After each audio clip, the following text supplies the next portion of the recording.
everyone to the Sister Stories podcast. This podcast's aim is to marvel at God's sovereignty over each of our lives as women and to encourage one another by sharing our stories. My name is Sophie, and today I am joined by Sarah. Hello, Sophie. Hello, Sarah. Welcome. Thank you for having me. Yeah, great. First of all, can you tell us who you are? Yes, as you've said, my name is Sarah. I'm 55 years old. I am married to Pim, and we have 2 teenage children. I trained and worked as a nurse, specialising in urological cancers, and I recently retired. Great, thank you. So we're going to be talking about your journey with Christ and your faith in Him. But first of all, can you tell us about your family background, how you were brought up? Yeah, sure. So I grew up in the southeast of England. I'm the youngest of 4 children, 2 boys, 2 girls. My parents were very happily married for just short of 60 years. My dad died in 2015. But both my parents were from believing homes. My dad's family, actually, both his parents were officers in the Salvation Army, and his grandparents on one side were missionaries. Wow. So he and Mum did bring us up to go to church. We belonged to a United Reformed church near where we lived, and my dad was a serving elder there. So they and we were very involved and committed to that church congregation. I do remember it being quite a big part of our lives when we were younger. But by the time I left home for university, I wasn't really going at all regularly. So when I went to uni, it didn't really come into my mind to find a church to go to or to join the CU. I always believed in God, God, the creator of everything, and in Jesus. And I probably would have self-identified as a Christian if I'd had a form to fill in and a box to tick. I definitely would have ticked it. But I wasn't living as a Christian, and I didn't actually understand what that should look like or what that could look like. Okay, thank you. I wonder, so you said that you did have a belief in God. Was there anything in particular about God that you remember knowing or hearing about a lot in church, or maybe nothing in particular? I suppose just not hearing specific things as such, but just the foundation that we were brought up to pray before we went to sleep. When we were small, we prayed with one or other of my parents. When we went on holiday, we had a caravan. We used to all be in the same little space sleeping, and we used to say the Lord's Prayer together before we went to sleep. And going to church was a routine. So I suppose I didn't really question it as a younger child, and then I didn't reject it as such. I just didn't really embrace Him either. Yes, I see what you mean. Yeah, okay. That's interesting. It's actually similar. I remember praying as a young child as well, but not with knowing anything at all about God as such, really, which is quite odd. Okay, great.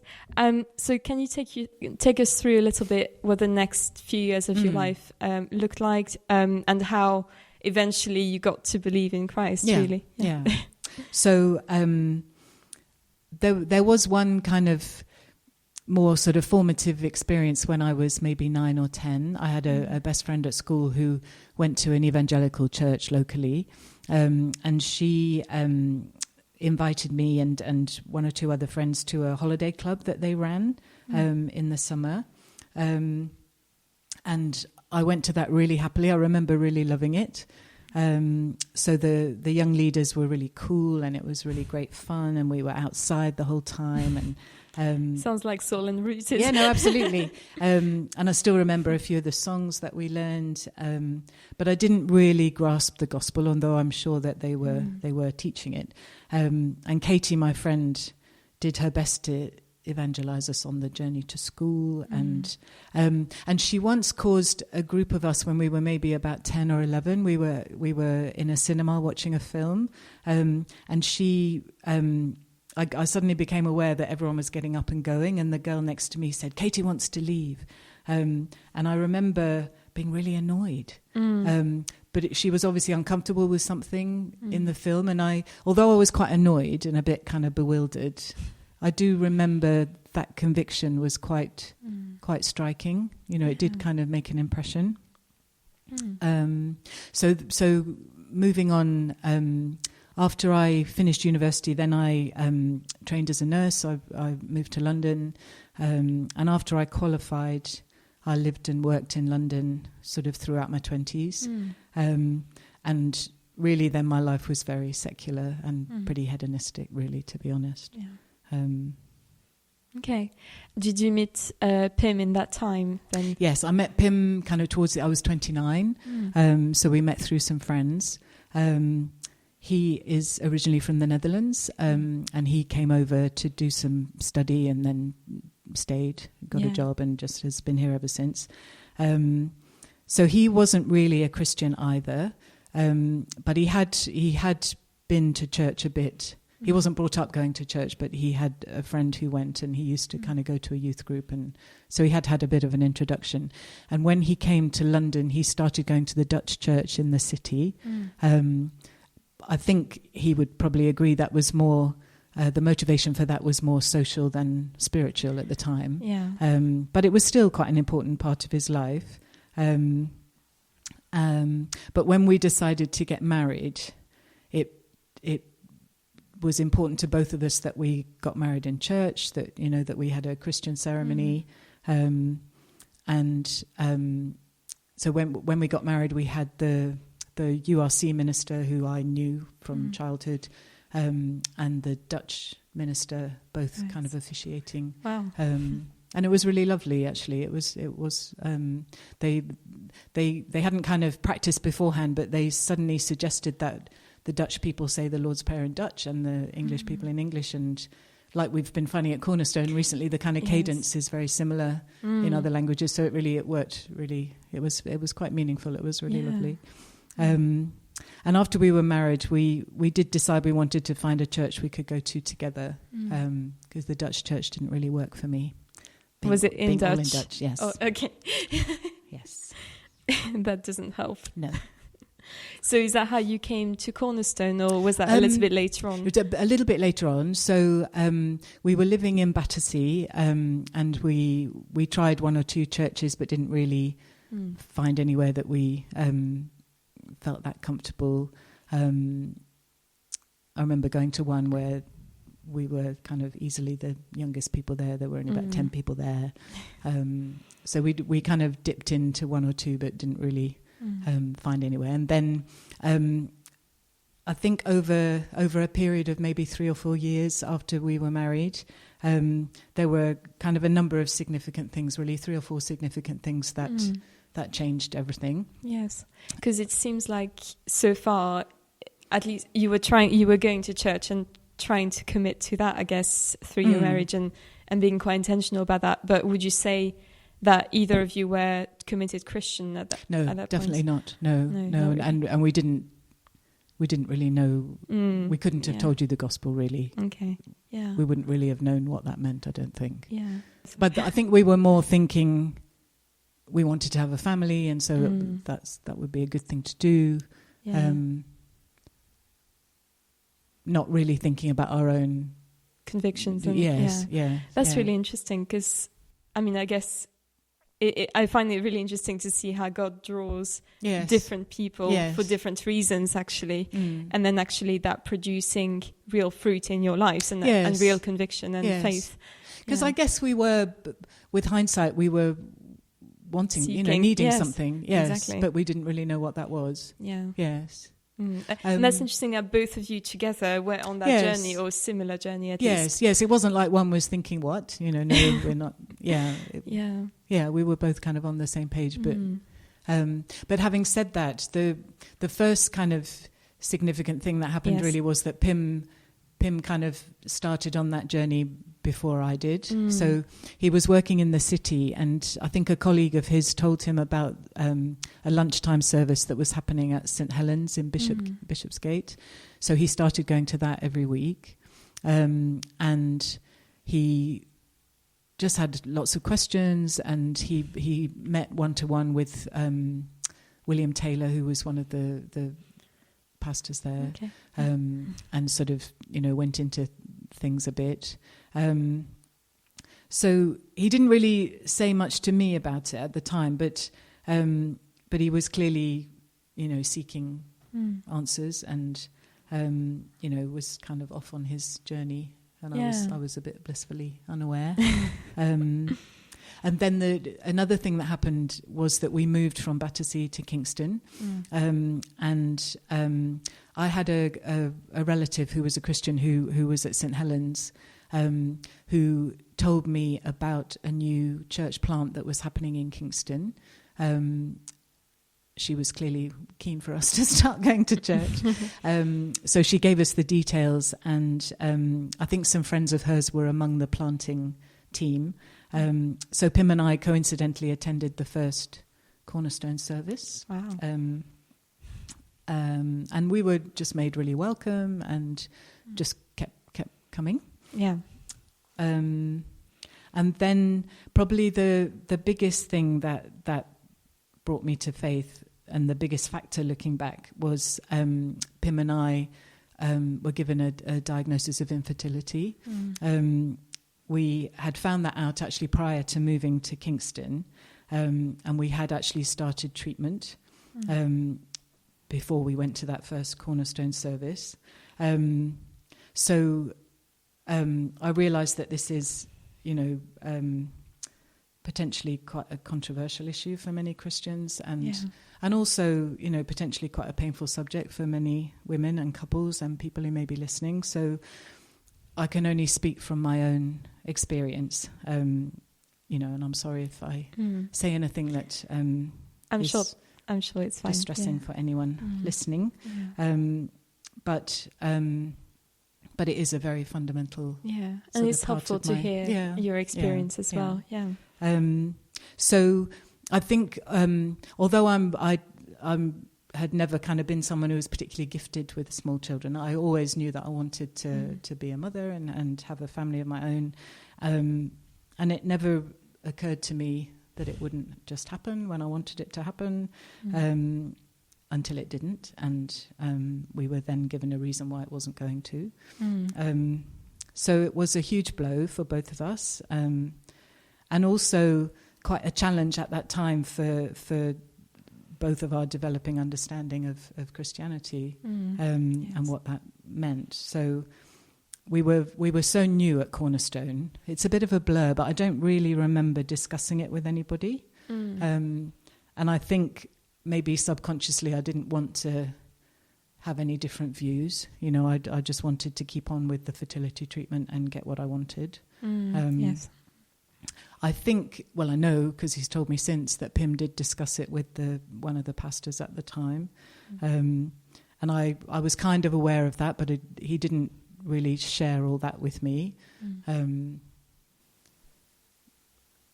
But I didn't really want to ask him, because I kind of was frightened that he would say, actually, we need to stop this. And I didn't want to hear that. Yeah. But, God's mercy and kindness was amazing. And I began to really be able to see that and to understand, if not completely accept, that I wasn't in control. So I guess that was the kind of biggest leap, really, the biggest step. Just realizing that actually, if God doesn't want this for me, then it's not going to happen. So something I'd always kind of assumed I could have was, it's not my right. I think it's interesting how in our lives in general, we just expect that God would do what we want when we want it, and it's very hard to understand that probably won't be the case, or at least we don't really know what we really need.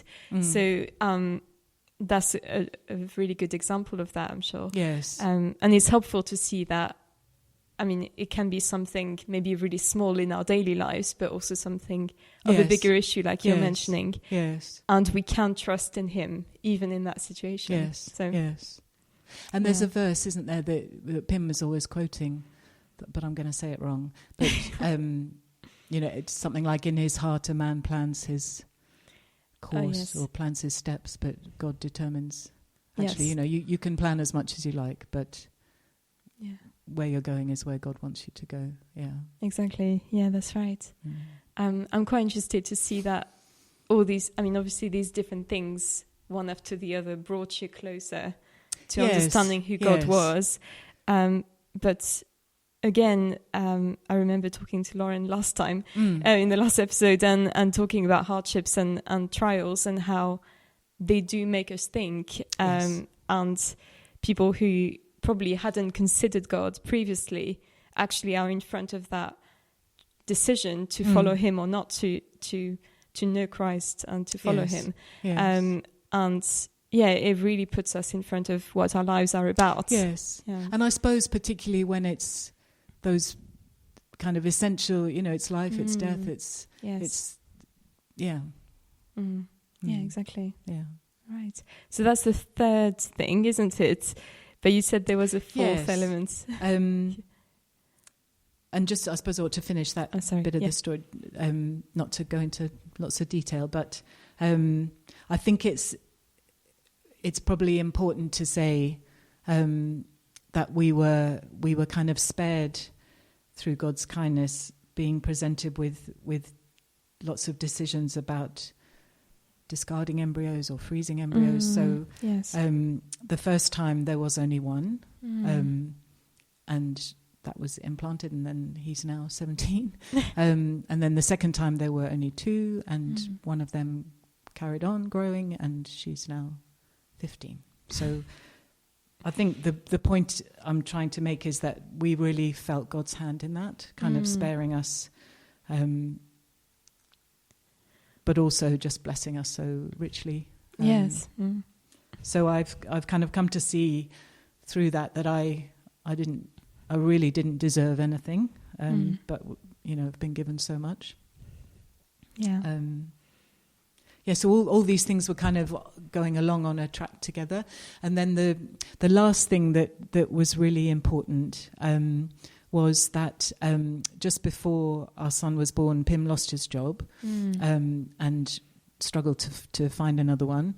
But then he was offered a job in Jersey in the Channel Islands and decided that he had to take that. Yeah. So we went there and ended up being there for a couple of years from when Ollie was quite newly born. We tried to, we looked for a church. We joined the kind of church that was closest to where we lived, and we tried to get stuck in as we'd kind of learned that we ought to. And we met some very lovely Christian people. But we realised, and I realised particularly to my absolute surprise, that I was really missing Cornerstone. Oh. And what I was actually missing was the teaching. Yes. I think I'd kind of left Kingston still feeling a bit nervous and a bit suspicious. I was brought up in a family, the church was quite liberal, and I'd kind of felt slightly reticent about this heavy gospel message, kind of being hit over the head with it all the time. But being away and not being at all challenged or stretched really made me see how much I did need to learn and grow, and how much I actually wanted to. So when we came back home to Kingston, I felt really committed to Cornerstone, which was a really good thing, and really excited to learn and try to kind of become part of the church family. Yeah, that sounds great. And again, it's really interesting how looking back into each of our lives, we can see these kind of things happening where God was trying to teach us something really specific in that time that we probably would have missed completely at the specific time, at least. And then we look back and we realize why that was. Yes. And that's really, I really like that, because it just shows us how limited we are. Yes. And how in control he is, but also it's really precious to see that afterwards, actually, and to be encouraged by that. So that's really nice. And I suppose it should, if we can try and hang on to that and remember it, it should help us wherever we're at, because we don't know how God may be using that. That's right. That thing that we're living through right now. Yeah, that's right. So I guess the next question is really whether there's anything specific that you've learned in the last couple of years. We've had quite a bumpy couple of years, really. If there's something specific you'd like to share about these last couple of years that you've learned, that you feel God has taught you in that time. I think a couple of things. One thing I think a number of people have said when they've been talking to you on other episodes, I think the lockdown and COVID and everything, it really made me so appreciative of Cornerstone leadership and the youth team, the music team, all those people who really worked so hard to try and keep us together and keep us united, and it just made me really value everybody, I think. And when we first kind of saw everybody on Zoom and those coffees, it was just so exciting. Weird, wasn't it? And all you could do was just keep scrolling through and saying, "Oh, that's," it was just so lovely. Yes. And just how hard the team worked to try and keep everyone united and growing and supporting each other, even though it was not an easy thing to do. And I think I've appreciated it much more, kind of talking to other people whose churches have not been able, for whatever reason, to do the same. Yes. And since things have opened up, we've had so many people coming to Cornerstone because their churches haven't been able to keep going for whatever reason. And I think we've just been so blessed. Yes, we have. And then thinking about kind of more recently, I mentioned at the beginning that I've just retired a couple of weeks ago. And I suppose I started thinking about whether and when to retire a few years ago, when I discovered that I could retire at 55. It sort of lodged in my brain, and I thought, that's interesting. But for ages, I really shied away from it because I just thought, no, I'm not ready for that. But it was also because being a nurse was, a big part of my identity. I've been doing it for such a long time, and I've loved it, and it's one of those jobs that, on the whole, you tell people you do and they think you're wonderful, and, you bask in the glory of that. You are wonderful, Sarah. And people don't really know what I do all day. So I think I was quite scared to lose that. Yes. So over the past year or so, I've kind of had to really think about it and pray and kind of work quite actively to try and work at letting that go. Because, I know as a Christian, my true identity is not that I'm a nurse. It's being in Christ. And I have honestly found that quite challenging. And I'm sure I still will at times, because it's very early days. But that's been very interesting. And, we'll obviously still need a bit of working at. But that's something we all need to remember all the time, isn't it? Yes. Yeah, that's right. Okay. So to end with, could you tell us a little bit if you've got any advice for perhaps younger Christians, maybe even younger parents, or I don't know, whatever you find is most applicable and most relevant, really? I think sometimes I still feel like a very young Christian. I feel sometimes that, I'm one of the older women, but I think, oh my gosh, I've learned so much from so many of the younger women. Now and again, I've sat in the women's Bible study and said something so stupid. I'm sure you haven't. And someone much younger has very graciously kind of steered me in the right direction. So, we all have so much to learn from each other. But I think the thing that I would, that I've learned myself, particularly even quite recently, is to kind of recognize and acknowledge the importance of being honest with at least one other woman in the church. Yes. I think it's very easy, speaking personally, to kind of put your Sunday face on and go in and be welcoming and chat superficially with people. and Sunday morning is not necessarily the place to have a deep and meaningful, bearing your soul kind of conversation. But I think it is really important to try and identify someone, one or two people in the congregation that you are prepared to be open and honest with. Because I think growing as a Christian is very difficult if you don't open up to anyone.